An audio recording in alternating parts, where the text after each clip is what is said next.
Hello, sir. Hi guys. Hello, sir. If you can put the cameras on, that'll be great. Yes, sir. Might just be stuck in a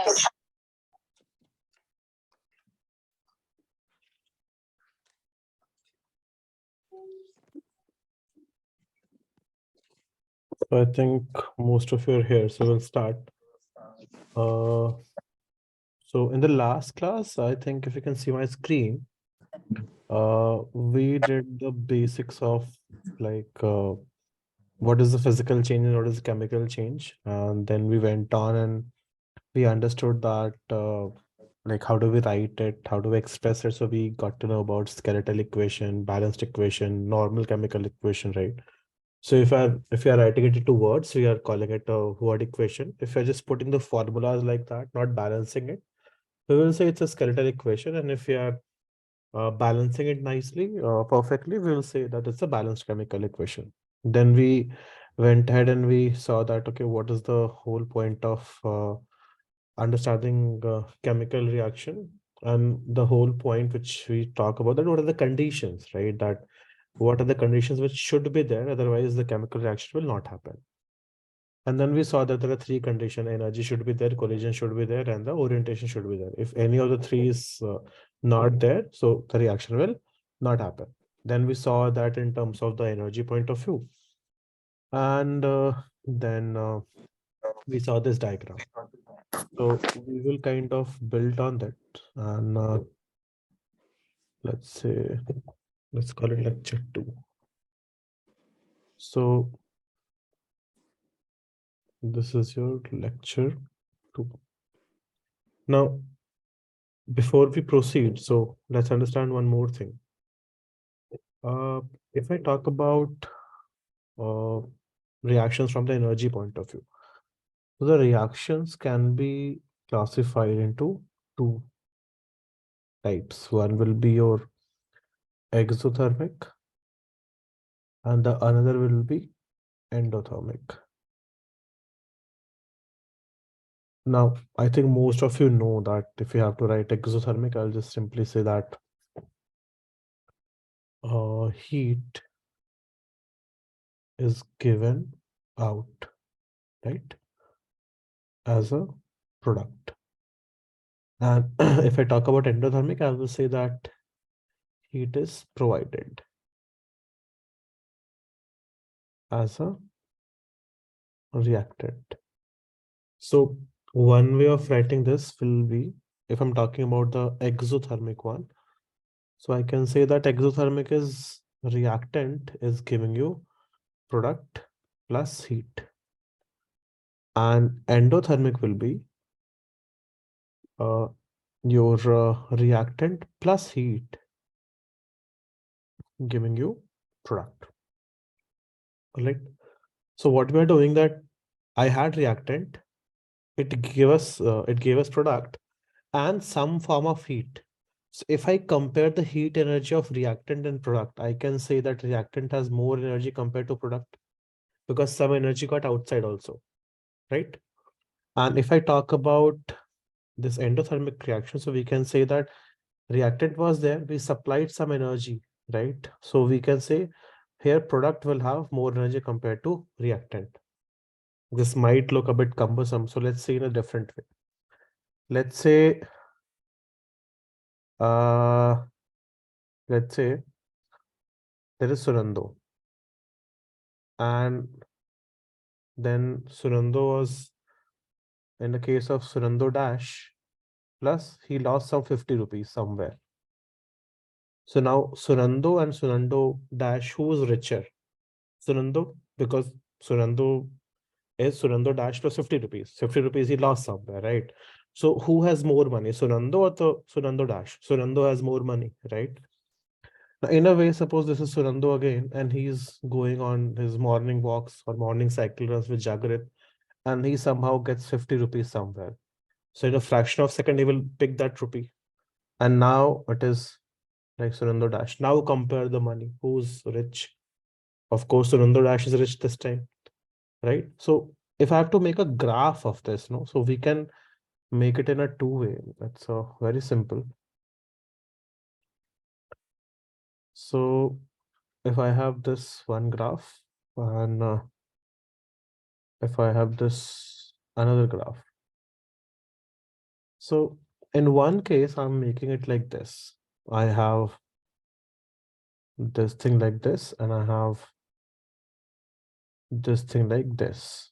So as of now, we know that this is your reaction coordinate, that how far or how much the reaction is progressing. This is your reaction coordinate. And this is your energy on the y-axis. This is your energy, right? Abhi, this is very easy. This is your reactant, this is your product. This is your reactant, this is your product. Now look, let's talk about the energy of the reactant. Okay. Now, if you see, the energy of the reactant is somewhat parallel to this, and the energy of the product is somewhat parallel to this.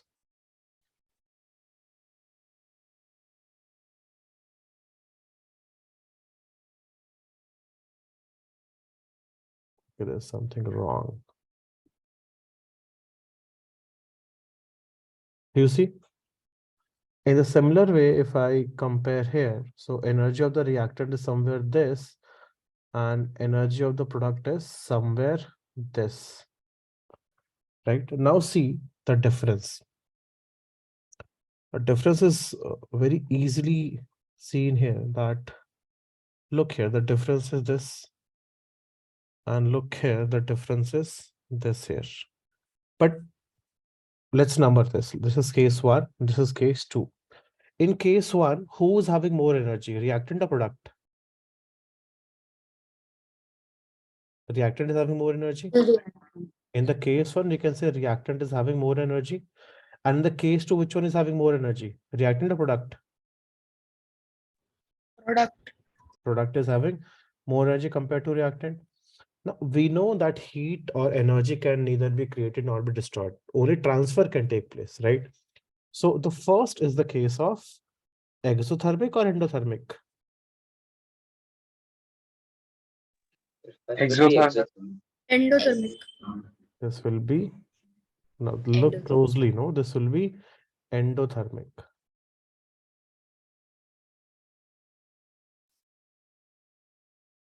Or exothermic.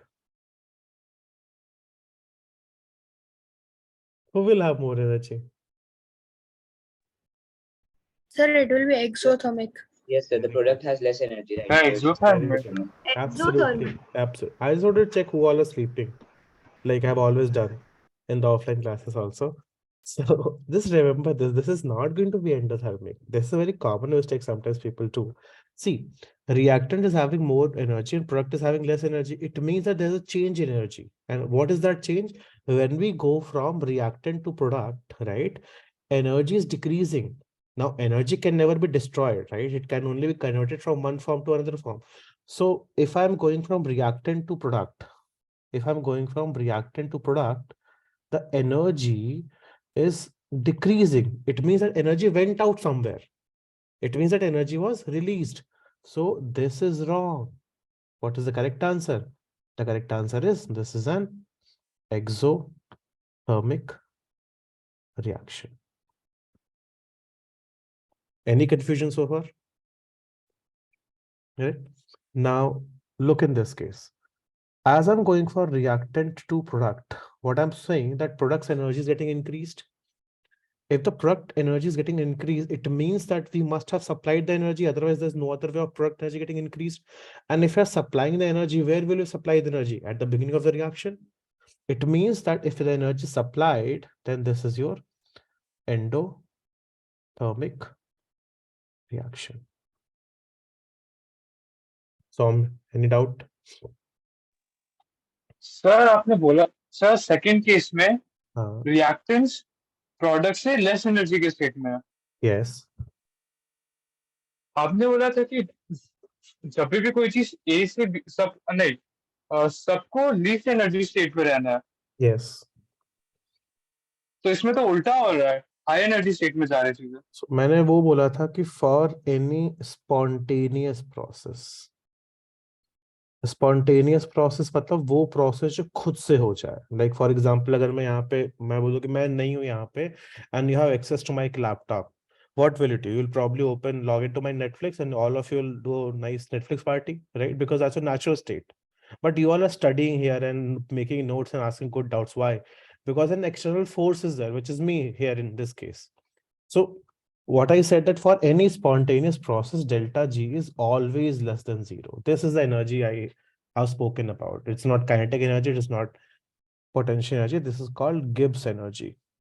Gibbs energy. So for any spontaneous process, I mean, अगर कोई चीज खुद से हो रही है ना, if something is happening on its own, no external force is required, no external energy is required, so it will go in a direction where the net energy is decreasing.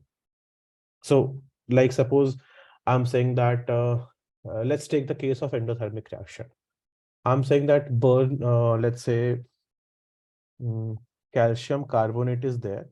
And if I put some heat, this becomes calcium oxide plus CO2 gas. Now, calcium carbonate is nothing but marble.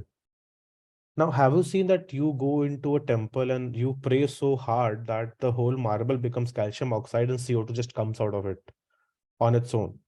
Never, right? You have to crush it and then to heat it. This process does not happen on its own. Never. Understand? So it's a very good doubt that I have said that all the processes go and they try to happen in such a way that the net change in energy is negative. It means that system's overall energy is decreasing. And what is that overall energy I'm talking about? Gibbs free energy. This will be in 11th class or maybe this year only. So this is in 11th class. We will study that in topic called thermodynamics.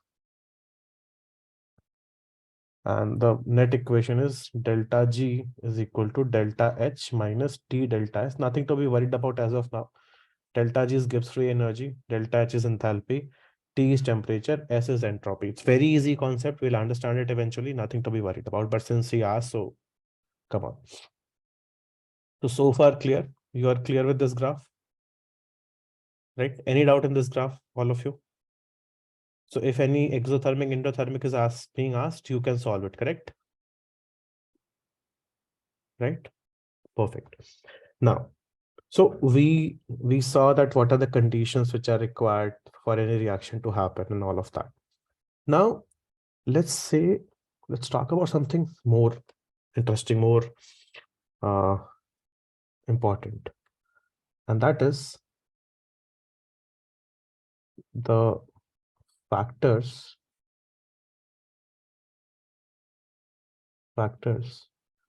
on which the rate of reaction depends. All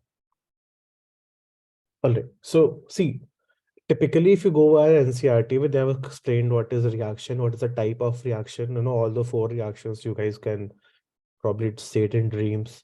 And then it has spoken about corrosion and acidity and rusting, and chapter is done. You have to remember a couple of examples, color and fume color and everything. Chapter is done, nothing more. Let's understand this part, because once we understand all of this, so you will get a bit more clarity about those 4 or 5 reactions which you have studied. So couple of things which affect this thing. So first is your temperature. It's a factor which affects the rate of reaction. And what do I mean by rate of reaction? How fast a reaction is happening or how slow a reaction is happening. All right. And in chemistry, in class 12th, you will get a topic called chemical kinetics. So we precisely measure that how fast or how slow a reaction is happening, that in what amount of time a reaction will proceed, how much. So we do this only for moderate reactions. Suppose a reaction is going very fast. There's no point of solving for it, because it's going to happen very fast. So maybe a couple of minutes or couple of seconds, it will be done. Suppose the reaction is happening very, very slowly, right? So there's again no point of calculating that until unless there is something which is required, and let's say carbon dating. Then of course we can do that. But in our syllabus in class 10 will be confined towards those reactions which happen at a moderate pace. So anybody who wanna say a couple of lines on what they think that how temperature affects the rate of reaction. Sir, temperature increases the rate of reaction. Okay, what else?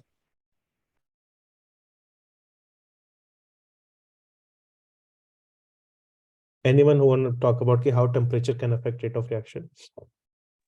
So last year, basically, we studied that when we increase the temperature, the diffusion process also increases.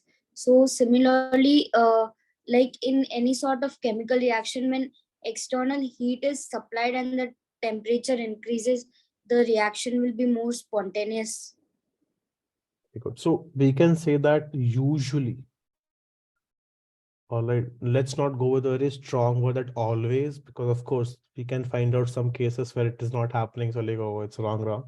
But usually in 99.99% cases, if temperature is increasing, so this actually leads to increase in rate of reaction.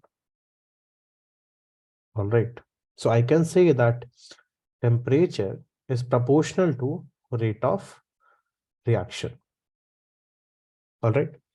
Now, in the last class, we had spoken about this thing that you see this part, that if suppose something at this level and it has to go this level, so this part was called intermediate complex, and you need to have this much of energy. Once you have energy more than that, then reaction will proceed. It's like that you are hitting the master, you are trying to break his head, but you need to throw the stone at a minimum velocity, because if you kind of throw the stone with the velocity lesser than that particular velocity, so ऐसे खोपड़ी नहीं फूटेगा, ऐसे फूल जाएगा, but खोपड़ी फूटेगा नहीं, तो खोपड़ी फोड़ने का तो उस वेलोसिटी से ऊपर मारने का. Understand? So suppose this thing is called activation energy. This is the difference between the intermediate complex and the energy of the reactant. So I mean, there's a graph. If you understand that, very good. If not, we will try again in class 12th. But I hope you will understand because you guys are good kids. Spiderman देखा आप लोगों ने? Spiderman तो देखा होगा, उसमें एक line है कि everywhere I go I see you. So this graph is something similar, that everywhere I go I see you. So this graph is this. It's called normal distribution curve. This is true for so many cases. For example, let's plot this graph of a number of people. If you talk about here, number of people, and here you talk about wealth they have.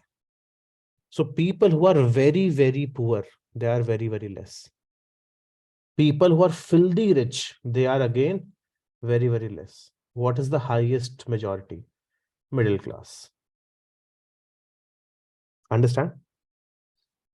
In a similar way, suppose that I'm talking about, I have a box full of particles, and I'm talking about energy and number of particles. So I'm plotting energy and I'm talking about number of particles. Suppose that in a, like you look around your room, right? So you are sitting in an environment of gas. There's a lot of gaseous particles, right? Now, if I ask you that, do you think that all the gas particles are traveling at a fixed velocity? No. Like some are traveling at a very high speed, some are traveling at a very low speed, some are traveling at a moderate speed, right? So the graph will again be like this. Okay. Graph will again be like this. But I wanted to make you understand, if you can understand at this level. So suppose this blue color is at T1 graph, right? And I'm saying that I'm going for T2, where T2 is more than T1. And T2 graph I'm showing from red color. So this will go something like this. Basically, इधर चिपटा हो जाएगा थोड़ा सा. It will go थोड़ा सा नीचे, right? And this area below the graph will tell you the total number of particles. So total number of particles in a room will not change, right? Total number of particles in a room will not change. Initially, what was happening? So this is at T2, and I'm saying that T2 is more than T1. So this red is at a high temperature,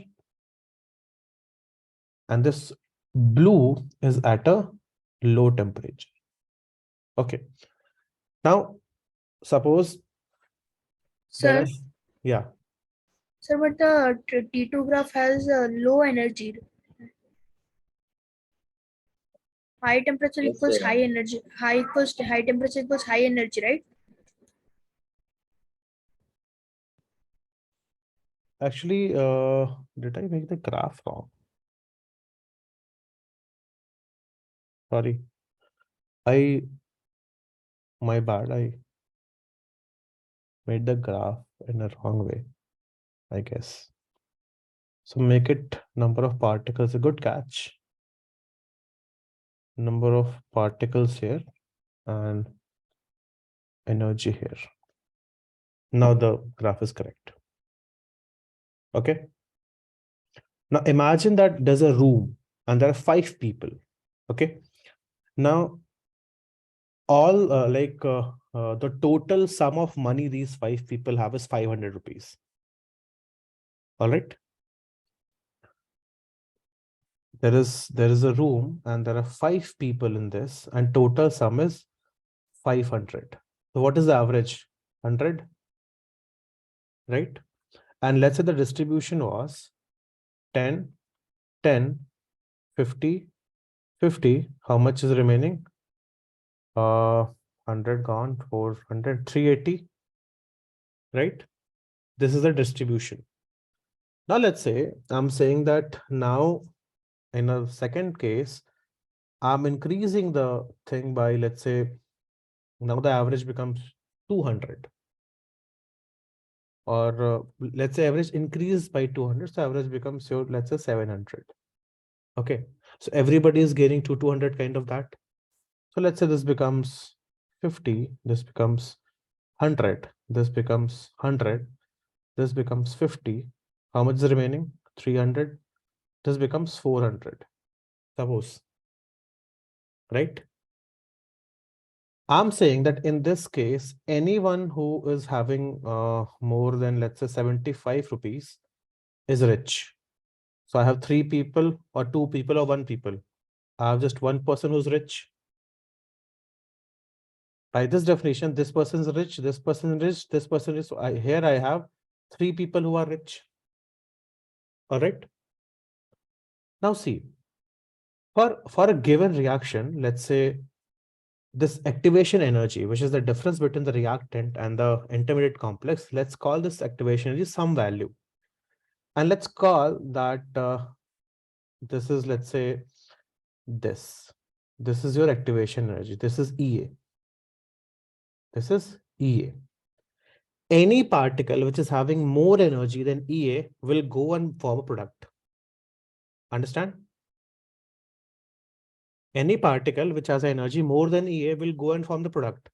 So when the temperature was T1, when it was a lower temperature, see how many particles were going and forming products? The yellow highlight. Understand?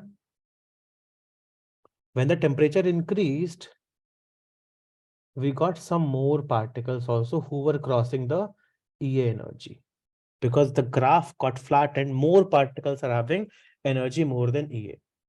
If you're able to understand this, very fine. If not, we will again come back eventually.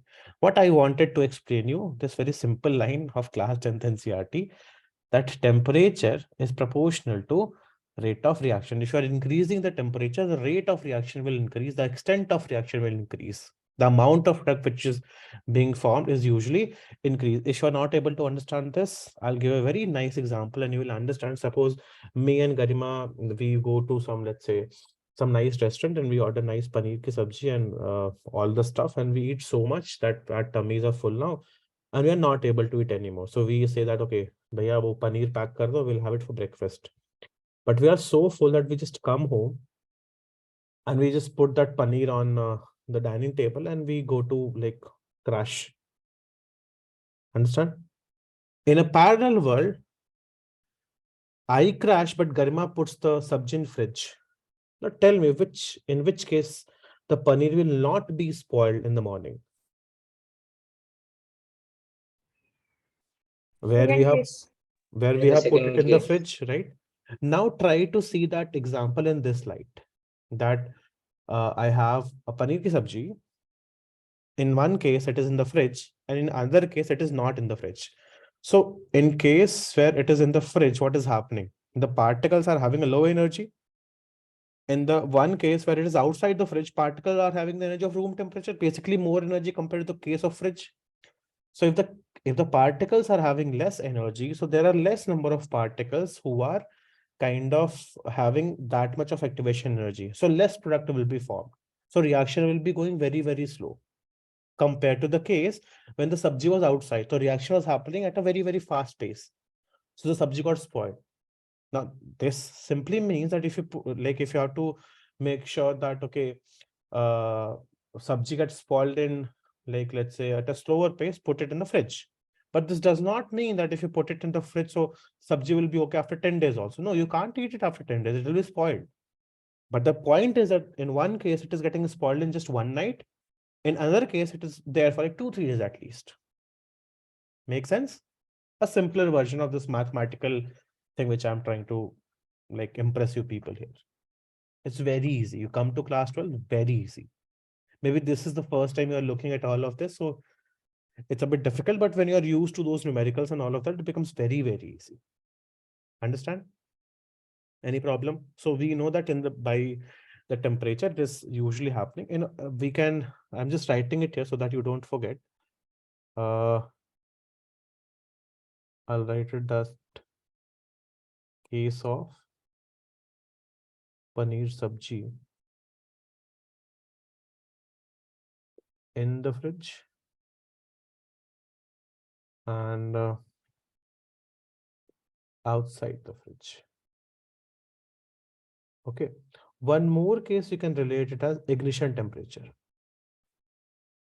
Ignition temperature is also a case which can be related to this. So I have told you that I think I might have shown you this experiment in your class that you take a plastic polythene or something, you put thanda pani on that and you put it on a gas.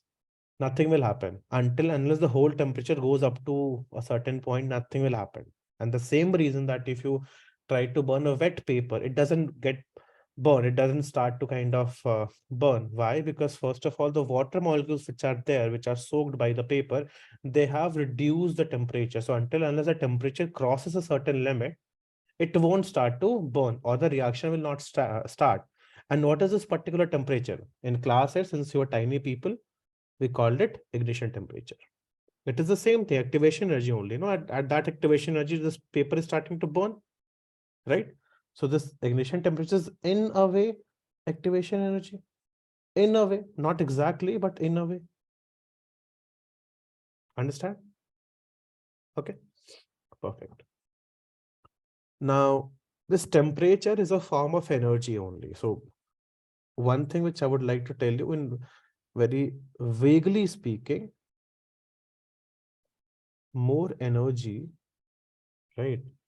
More energy leads to more reaction. In general, not always. Remember that. In general, not always. So more energy, what do I mean by more energy? If I give you heat, more heat, reaction will go ahead. If I give you light, light is also a form of energy. It will go ahead. If I give you electricity, it will again happen, right? So here, suppose you must have heard about a thing called electrolysis. You must have heard about uh, photolysis. You must have heard about hydrolysis, right?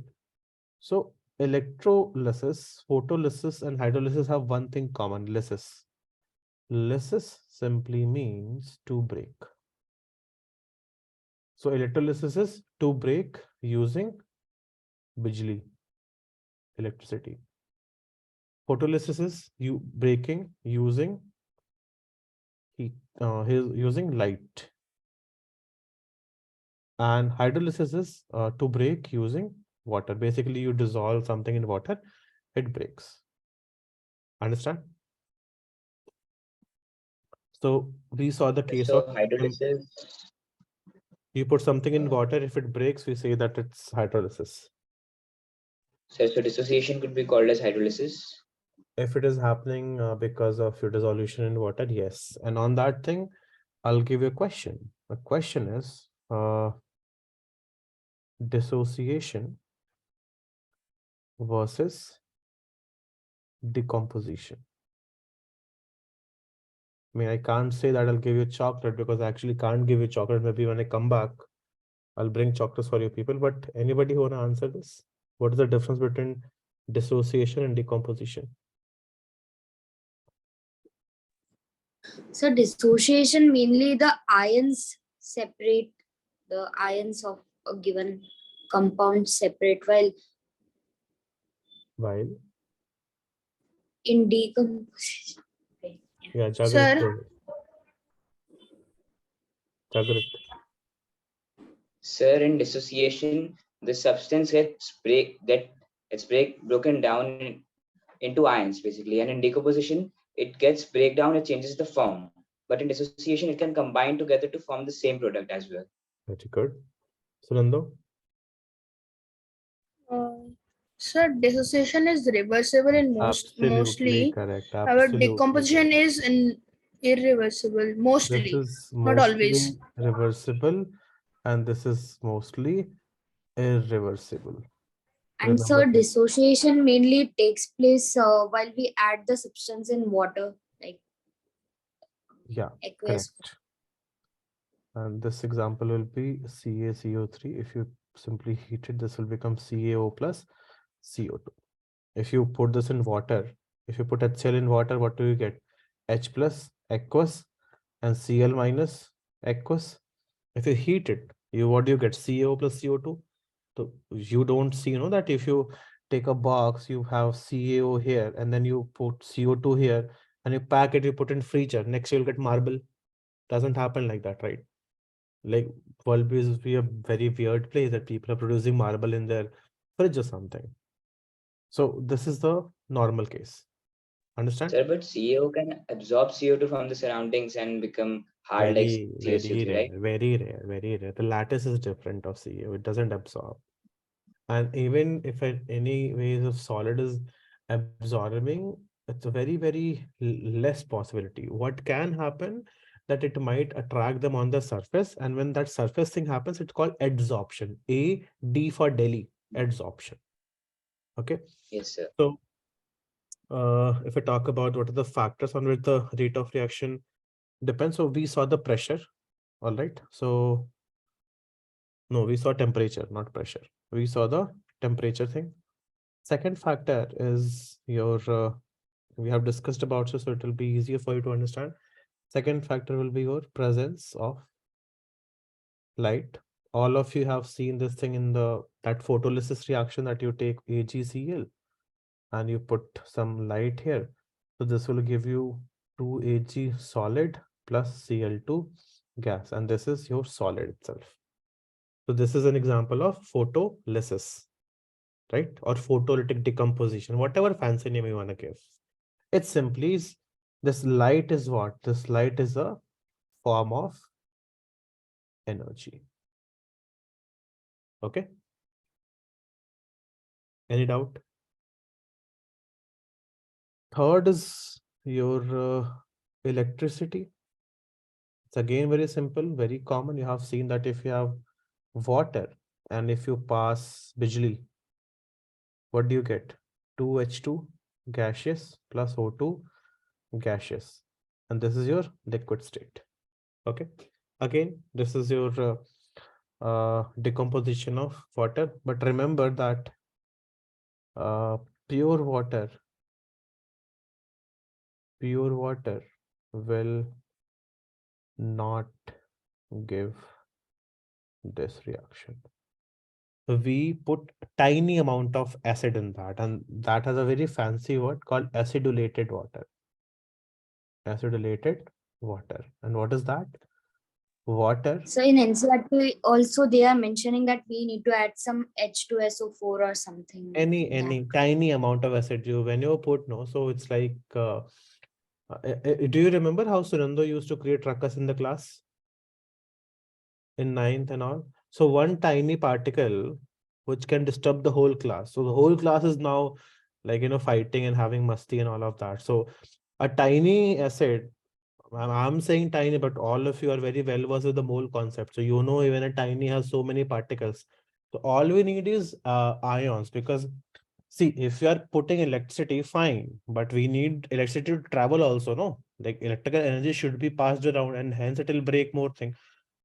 Pure water does not get ionized. Pure water needs some more ions, some impurities to get ionized. So that is why what happens that you have to put certain amount of acid into that. Yes, Jagrat. Sir, why doesn't water get dissociated when electricity is passed? Because you need the electricity to be kind of transferred into that. That statement is correct. If you just say that I am passing a very high voltage of electricity, then it will break. No problem with that. So So there is then, one thing which you need to understand when you will be taught physics in class 12th, not even 11th, 12th, maybe they will be taught the value of dielectric constant. So in that sense, you will see. So water has a very high dielectric constant, and that is why it's such a good solvent. If I recall correctly, the value is 80 of the dielectric constant of water.